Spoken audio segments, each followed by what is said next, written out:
This summit ended as it began, rich in symbolism. President Moon Jae-in of South Korea and his North Korean host Kim Jong-un on top of Mount Baekdu, the highest peak of the Korean Peninsula that's spiritually significant to all Koreans.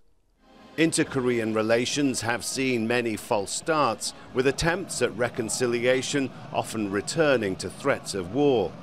But there's a strong sense Moon and Kim want to forge a bond so strong that they can never slip back to the acrimony of the past. We adopted a military pact to end a history of brutal and tragic confrontation and hostility.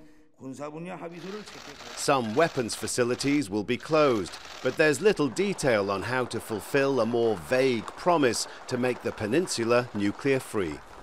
It's enough, though, to breathe new life back into the stalled negotiations between North Korea and the United States, and could lead to a second summit between Kim and US President Donald Trump.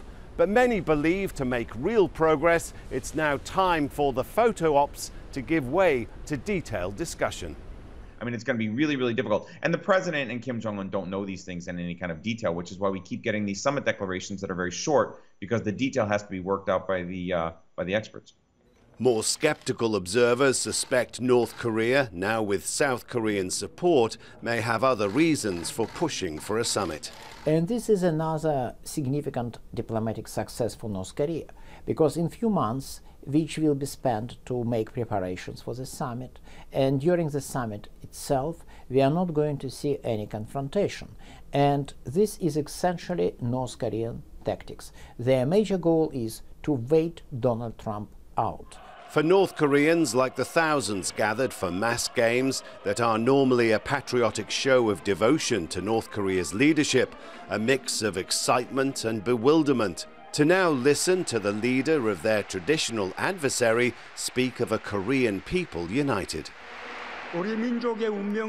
We also confirm the principle of autonomy for our people, whereby we ourselves determine our own fate.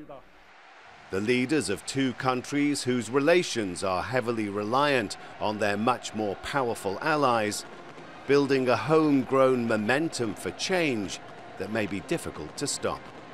Rob McBride, Al Jazeera, Seoul.